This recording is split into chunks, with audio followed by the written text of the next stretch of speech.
So good morning everyone.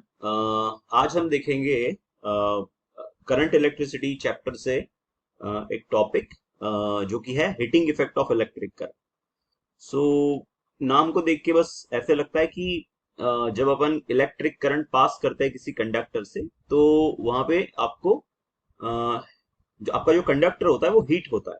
Okay, so that is nothing but the heating effect of electric current. Okay, so अब ये heat energy आती कहाँ से, वो सबसे पहले हम देखेंगे। तो सबसे पहले हम कंसिडर करेंगे कंडक्टर को। तो ये कोई कंडक्टर हो गया, कंडक्टर मीन्स कोई वायर। ठीक है, अब वायर के अंदर आपको पता है कि जो इलेक्ट्रिक करंट कैरी करने का काम करते हैं वो होते हैं इलेक्ट्रॉन्स। तो ये जो इलेक्ट्रॉन्स होते हैं ये होते हैं मोशन में, ये इलेक्ट्रॉन्स होते हैं मोशन में। तो अगर ये इलेक्ट्रॉन मोशन में है तो इनके पास जो एनर्जी रहेगी वो रहेगी काइनेटिक एनर्जी, वो रहेगी काइनेटिक एनर्जी। अब क्या होता है, ये जो इलेक्ट्रॉन्स होते हैं ये मोशन में होते हैं कंडक्टर के अंदर, और ऐसा नहीं कि इनका रास्ता बिल्कुल साफ होता है कि कुछ भी नहीं होता बीच में, ये इलेक्ट्रॉन सीधे सीधे यहां से ट्रेवल करते हैं, ऐसा कुछ भी नहीं होता। ओके, इन इलेक्ट्रॉन्स के रास्ते में आते हैं एटम्स, इन इलेक्ट्रॉन्स के रास्ते में आते हैं एटम्स। ओके, और ये जो एटम्स है ये मेटल के ही एटम्स है। ठीक है, और ये इलेक्ट्रॉन्स क्या होते हैं, ये कोलाइड होते हैं इन एटम्स के साथ। तो जब भी कोलिजन होता है इलेक्ट्रॉन और एटम्स के बीच में तो वहां पे जनरेट होती है हीट एनर्जी। ओके, इनके दोनों के बीच में होता है कोलिजन और उस कोलिजन से जनरेट होती है हीट एनर्जी। और यही हीट एनर्जी हमको देखने को मिलती है जब अपन किसी कंडक्टर से करंट पास करते हैं। ओके, इस इफेक्ट को या फिर इस फिनोमेना को कहा जाता है जूल्स हीटिंग इफेक्ट। ओके, अब यहाँ पे जो हीट एनर्जी जनरेट हो रही है हमें उसके लिए फॉर्मूला चाहिए। अब उस फॉर्मूले को बनाने से पहले सबसे पहले हम फॉर्मूला देखेंगे इलेक्ट्रिकल पावर का। इलेक्ट्रिकल पावर का, अभी इलेक्ट्रिकल पावर का फॉर्मूला आप जो ऑलरेडी पावर का फॉर्मूला पढ़ चुके हो 9th स्टैंडर्ड में उसी से रिलेटेड। पावर एक बहुत ही सिंपल चीज है, पावर इज इक्वल्स टू होता है work done divided by time. अब इस पावर के फॉर्मूले में वर्क डन है, तो ये वर्क डन कौन सा है, तो ये वर्क डन वो वर्क डन है जो बैटरी करती है चार्जेस को, चार्जेस को, चार्जेस मीन्स यहां पे चार्जेस होंगे इलेक्ट्रॉन्स, इलेक्ट्रॉन्स को आगे बढ़ाने के लिए। ओके, उन्हें उन्हें आगे की तरफ ढकेलने के लिए। तो ये वर्क डन यहाँ पे बैटरी करती है। अब ये वर्क डन हम निकालेंगे कैसे, तो इस वर्क डन का फॉर्मूला है, वर्क डन के लिए मैं यहाँ W का यूज कर रहा हूं, work done is equal to हम यहाँ पे लिख सकते हैं पोटेंशियल इनटू चार्ज। यहाँ पे ये जो V है ये है इलेक्ट्रिकल पोटेंशियल डिफरेंस भी बोल सकते हो आप इसको, इलेक्ट्रिकल पोटेंशियल। और यहाँ पे ये जो Q है, आप यहाँ पे बड़ा Q भी यूज कर सकते हो, ये Q है यहाँ पे चार्ज। अब ये फॉर्मूला कहां से आया, ये फॉर्मूला आया पोटेंशियल की डेफिनेशन से या फिर पोटेंशियल डिफरेंस की डेफिनेशन से, जो कि है electrical potential is equals to work done per unit charge. Okay, इस फॉर्मूले को आपको ध्यान में रखना है। ओके, अब हमको क्या करना है, इसको हमको पुट करना है, इस W is equals to potential into charge को हमको पुट करना है इस पावर के फॉर्मूले में। तो क्या आएगा यहाँ पर, पावर के लिए मैं यूज करता हूं ये P symbol, P is equals to work done की जगह हम यहाँ पे पुट करेंगे V इंटू Q और डिवाइडेड बाय यहाँ पर जो टाइम है उसके लिए अब यूज करेंगे T। अब यहाँ पे हम सभी को पता है कि चार्ज अपॉन टाइम जो होता है ये होता है इलेक्ट्रिकल करंट। सो यहाँ पे हमको पावर का एक फॉर्मूला मिलेगा एकदम सिंपल सा, जो कि बना रहेगा इलेक्ट्रिकल क्वांटिटीज से, जैसे कि पोटेंशियल जो कि ऑलरेडी यहाँ पे है, और current charge upon time, charge upon time is nothing but current. So power का, इलेक्ट्रिकल पावर का सबसे सिंपल फॉर्मूला है ये, power is equals to, electrical power is equals to potential difference into current. अब इस फॉर्मूले को हम अलग अलग तरीके से लिख सकते हैं। जैसे मैंने यहाँ पे पुट कर दिया potential is equals to by Ohm's law, potential difference is equals to current into resistance. तो हमारा जो फॉर्मूला है ये कुछ इस तरीके से बन जाएगा, P इज इक्वल्स टू, यहाँ पे आएगा आई आर और मल्टीप्लाइड बाय आई, तो मुझे पावर का और एक फॉर्मूला मिलेगा, power is equals to I square R. अब यहाँ पे ये एक दूसरा फॉर्मूला हो गया पावर का। ओके, अब नेक्स्ट फॉर्मूला यहां पर हम यहाँ पे पुट करेंगे, current is equals to, Ohm's law से ही हमें इसी फॉर्मूले को रीअरेंज करना है, V is equals to I R, हमें मिलेगा V बाय आर। इसको अगर मैं यहाँ पे पुट करता हूं तो मुझे कहां पे पुट करता हूं, यहाँ इस इक्वेशन में, इस वाले, सपोज इसको इक्वेशन 1 बोल देते हैं, इसको इक्वेशन 2 बोल देते हैं। तो इक्वेशन 2 में मैं इसको जब पुट करता हूं तो मुझे मिलता है P इज इक्वल्स टू, यहाँ पे आएगा V square upon R square और मल्टीप्लाइड बाय आर। अब एक आर कैंसिल हो जाएगा और फाइनली हमें फॉर्मूला मिलेगा P is equals to V square upon R. अब आप लोग सोच रहे होंगे पावर के हमें इन तीन तीन फॉर्मूलों की क्या जरूरत है। तो हमें जो भी वर्ड प्रॉब्लम दिए रहते हैं उसमें क्या क्या चीजें गिवन है उसके हिसाब से हम सिलेक्ट करते हैं कि हमें इक्वेशन 1 यूज करना है, इक्वेशन 2 यूज करना है, इक्वेशन 3 यूज करना है। अब सपोज आपको एक न्यूमेरिकल दिया है जिसमें वोल्टेज और करंट का वैल्यू गिवन है, वोल्टेज का और करंट का वैल्यू गिवन है, उस वक्त आप इलेक्ट्रिकल पावर निकालने के लिए फॉर्मूला नंबर 1 यूज करोगे। अगर आपको ऐसा कोई वर्ड प्रॉब्लम दिया है जिसमें करंट का वैल्यू गिवन है और रेजिस्टेंस का वैल्यू गिवन है, तो उस समय आप इक्वेशन नंबर 2 को यूज करोगे। अगर आपको ऐसा कोई वर्ड प्रॉब्लम दिया है जहां पे आपको वोल्टेज का वैल्यू गिवन है और रेजिस्टेंस का वैल्यू गिवन है, तो आप उस समय फॉर्मूला नंबर 3 यूज करोगे। तो इसीलिए ये अलग अलग फॉर्मूले। ओके, अब हम हमारे ओरिजिनल टॉपिक की तरफ आते हैं, heating effect of electric current. और हमें यहाँ पे जो इस टॉपिक में स्पेशली जो हीट एनर्जी जनरेट हो रही है यहाँ पर, उसका फॉर्मूला बनाना है। सो हीट क्या है, heat is a form of energy, तो हम उसका फॉर्मूला यहाँ पर बनाएंगे। अब हमारे पास पावर के तीन तीन फॉर्मूले हैं, एक बार लिख लेते हैं सबको एक साथ। ओके, तो पावर का जो फर्स्ट फॉर्मूला हमारे पास है, तो पावर का जो फर्स्ट फॉर्मूला हमारे पास है वो है P is equals to I V. दूसरा फॉर्मूला है P is equals to I square R. और तीसरा फॉर्मूला है P is equals to V square by R. अब हमें हीट एनर्जी का फॉर्मूला बनाना है जो कि जनरेट होता है हमारे कंडक्टर में जब उनसे इलेक्ट्रिक करंट पास करते हैं। तो हमको पता है कि एनर्जी और वर्क डन दोनों एक ही चीज है। एनर्जी और work done both are equivalent terminologies. Okay, क्योंकि वर्क डन करना है तो एनर्जी चाहिए, और अगर एनर्जी है तो आप वर्क डन कर सकते हो। ओके, तो मैं यहां पर पावर के फॉर्मूले को मॉडिफाइड कर रहा हूं। हमारा पावर का फॉर्मूला है ये फॉर्मूला, पावर का फॉर्मूला ये, power is equal to work upon time. मैं इसी फॉर्मूले को मॉडिफाइड कर रहा हूं। ओके, और मुझे उससे मिलेगा पावर P, पावर के लिए P लिख रहा हूं। Work done is equivalent to energy, so instead of writing work done I am writing here energy. अब कौन सी एनर्जी है हमारी, हीट एनर्जी यहाँ पे जनरेट हो रही है, तो यहाँ पे मैं लिखूंगा हीट एनर्जी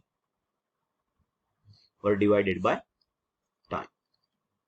ओके, अब इसको फिर से सिंबल के फॉर्म में लिख देते हैं। P को तो सिंबल के फॉर्म में लिख दिया अपन ने, पावर को सिंबल के फॉर्म में लिख दिया। हीट एनर्जी की जगह हम लिखेंगे H, और टाइम के लिए स्मॉल t। अब इसको अगर मैं रीअरेंज करता हूं इस इक्वेशन को, P is equal to H upon T, तो मुझे H का इक्वेशन मीन्स हीट एनर्जी जो जनरेट हो रही है यहाँ पे उसका इक्वेशन मिलेगा, या फिर उसका फॉर्मूला मिलेगा, जो कि रहेगा पावर इंटू टाइम। अब यहाँ पे पावर के हमारे पास तीन अलग अलग फॉर्मूले हैं, ये फॉर्मूले हम यहाँ पे पुट करेंगे तो हमको हीट एनर्जी के अलग अलग फॉर्मूले मिलेंगे। सबसे पहला फॉर्मूला पुट करते हैं यहाँ पर। सबसे पहला formula P is equal to I V, यहाँ पे पुट करने पर हमको मिलेगा I into V into T. Next इसी फॉर्मूले में इसको मैं इक्वेशन नंबर 4 दे देता हूँ। इक्वेशन 4 में जो अगर हम पुट करेंगे पावर की value I square into R, मुझे मिलेगा h इज इक्वल्स टू, यहाँ पर पावर की जगह हमको पुट करना है आई स्क्वायर इंटू आर, सो हमको मिलेगा यहाँ पे आई स्क्वायर आर इंटू टी। अगर मैं पावर की जगह यहाँ पर पावर का जो तीसरा फॉर्मूला है, ओके, वो अगर पुट करता हूँ ये हीट एनर्जी वाले इक्वेशन में, सो यहाँ पे h इज इक्वल्स टू मुझे मिलेगा v square by r into T. Okay, तो यहाँ पे भी पावर के हीट एनर्जी के तीन तीन इक्वेशन बन गए। ये पहला इक्वेशन, ये दूसरा इक्वेशन और ये तीसरा इक्वेशन। अब कौन सा इक्वेशन कब यूज करना है ये किस पर निर्भर करेगा? ये निर्भर करेगा आपके प्रॉब्लम पर। अब आपके प्रॉब्लम में सपोज आई और अगेन v का वैल्यू गिवन है तो, और टाइम का वैल्यू अगर गिवन है तो आप ये पहला इक्वेशन यूज करोगे। अगर आपके जो भी आपको न्यूमेरिकल दिया है, ओके, उसमें i का वैल्यू गिवन है, r का वैल्यू गिवन है और t जो कि गिवन रहेगा, तो आप सेकंड इक्वेशन यूज करोगे। अगर पोटेंशियल का वैल्यू गिवन है, r का रेजिस्टेंस का वैल्यू गिवन है और t का वैल्यू गिवन है, तो आप थर्ड इक्वेशन यूज करोगे। ओके, अब आते हैं हम इसके यूनिट की तरफ। अब हिट एनर्जी एक एनर्जी है और हिट एनर्जी क्या है? एक तरीके की एनर्जी। और हम सभी को पता है कि एनर्जी का जो यूनिट होता है SI यूनिट वो होता है जूल। इसके जगह हम इसका ये वर्ड के फॉर्म में होगा पूरा, इसको सिंबल के फॉर्म में लिखे तो कैपिटल J लिखते हैं। सो जूल है एनर्जी का यूनिट। ओके, तो मैंने आपको अभी बताया कि एनर्जी का जो SI यूनिट होता है वो होता है joule. SI unit of energy, SI unit जो है एनर्जी का वो जूल होता है। अब हमारे घर में भी इलेक्ट्रिकल एनर्जी जाती है, ओके, लेकिन उसका यूनिट, उसको मेजर करने का यूनिट हम कभी भी जूल यूज नहीं करते। क्यों? क्योंकि जूल जो है ये बहुत ही स्मॉल यूनिट है, is very small unit of energy, very small unit of energy. अब जूल से भी स्मॉल यूनिट है एनर्जी के, बट अगर हम जूल में अगर मेजर करने जाए तो हमारे घर में जो आने वाली जो इलेक्ट्रिसिटी होती है वो बहुत ज्यादा होती है, जो इलेक्ट्रिकल एनर्जी होती है वो बहुत ज्यादा होती है। तो उस एनर्जी को मेजर करने के लिए आपका जूल जो यूनिट है ये बहुत छोटा पड़ जाता है। तो उसके लिए हम एक अलग यूनिट यूज करते हैं जिसको हम कमर्शियल यूनिट ऑफ एनर्जी बोलते हैं। अब अब ये यूनिट कैसे आता है? तो बहुत इजी है। हमको पता है power is equals to energy upon time.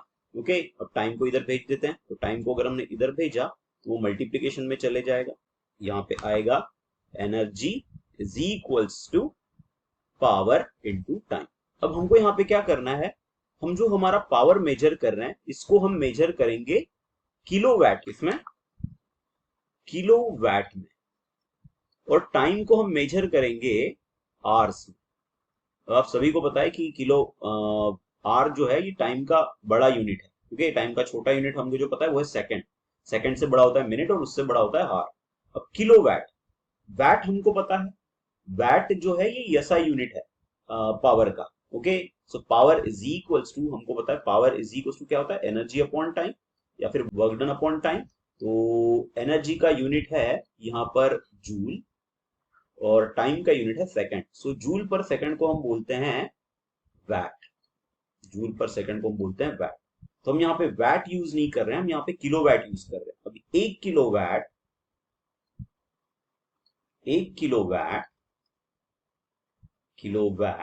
Okay, KV is equals to होता है 1000 वैट।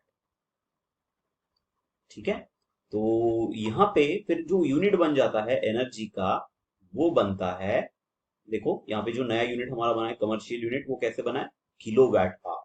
ओके, सो किलोवाट आवर जो है, ये जो किलो वैट आर जो है, ये जो यूनिट है, इस यूनिट को हम बोलते हैं commercial unit of energy, unit of energy, और जनरली इसे कहा जाता है यूनिट। से जस्ट कहा जाता है यूनिट। तो हमारे घर में आने वाला जो इलेक्ट्रिसिटी का बिल होता है हम यूनिट में मेजर करते हैं। 100 यूनिट बिल आया, 150 यूनिट बिल आया, ओके, लाइक दिस। अब इसको हमको कन्वर्ट करना है जूल में, कि क्या कन्वर्जन फैक्टर है, कितना कि 1 kilo watt hour is equal to कितना जूल होता है, वो हमको देखना। तो उसके लिए हम क्या करेंगे, बहुत ही ईजी है, देखो 1 किलो वाट आर, मैं सिंबल्स के फॉर्म में लिखता हूँ, के यहाँ पे स्मॉल है, ओके, के इज स्मॉल, डब्ल्यू कैपिटल है और दैट्स आर। अब हमको पता है 1 किलो वाट आर किससे बना है, 1 किलोवाट से, ओके, 1 के वाट इंटू इंटू 1 आवर से। अब 1 किलोवाट मीन्स 1000 वाट, 1 किलोवाट मीन्स 1000 वाट, ओके, और 1 आवर मीन्स, 1 आवर को हमको कन्वर्ट करना है सेकेंड्स में, ठीक है। तो कैसे कन्वर्ट करेंगे, 1 आवर में होते हैं 60 मिनट और हर 60 मिनट में होते हैं 60 सेकेंड, तो 60 इंटू 60। अब यहाँ पे इसको और आगे सॉल्व करेंगे अपन, ठीक है।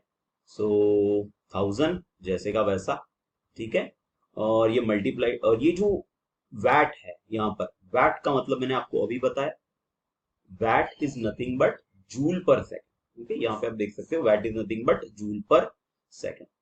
तो बस इसको यहाँ पे पुट कर देते हैं, जूल पर सेकंड, और यहाँ पे ये 60 इंटू 60 हो जाएंगे 3600 सेकंड जैसे का वैसा। तो यहाँ पे ये सेकंड गया, अगर आप इसको मल्टीप्लाई करोगे तो ये हो जाएगा 3600, और ये 3 जो जीरो है 1000 के, ये भी यहाँ लग जाएंगे, okay, joules. So 1 kilowatt hour is equals to 360000 joule. अब हम इसको पावर्स के फॉर्म में भी लिख सकते हैं, 10 के फॉर्म में भी लिख सकते हैं। तो यहाँ पे क्या आएगा 3.6। अब यहाँ पे डेसिमल पॉइंट पहले यहाँ पे था, ठीक है, मैंने उसको शिफ्ट कर दिया, 1 2 3 4 5 6 डिजिट मैंने उसको शिफ्ट कर दिया। तो यहाँ पे 3.6 into 10 6 joule, okay, is equals to 1 kilowatt hour. तो 3.6 इंटू 10 6, 3.6 इंटू 10 6, ये कन्वर्जन फैक्टर है आपका, जिससे आप 1 किलोवाट को किसमें कन्वर्ट कर सकते हो, जूल। अब एक एग्जांपल देखते हैं, फॉर एग्जांपल आपके घर में जो इलेक्ट्रिसिटी खर्च हुई है, फॉर एग्जांपल वो 20 यूनिट की एनर्जी है, 20 यूनिट इतनी एनर्जी आपने खर्च की। अब ये 20 यूनिट एनर्जी में क्या हुआ, 20 यूनिट को कैसे कन्वर्ट करेंगे, 20 यूनिट का मतलब हुआ 20 किलोवाट आवर। अब मुझे इस 20 किलो वाट आवर को, means unit means nothing but what, kilowatt hour, okay. So इस 20 किलोवाट आवर को मुझे अगर जूल में कन्वर्ट करना है तो मैं 20 को मल्टीप्लाई करूंगा 3.6 इंटू 10 6, और ये हो जाएगा जूल। अगर आप इसको सॉल्व करोगे तो आपको कितना मिलेगा, ये मिलेगा आपको 7 और 72 इंटू 10 6 जूल, ओके, ये आपका आंसर आएगा।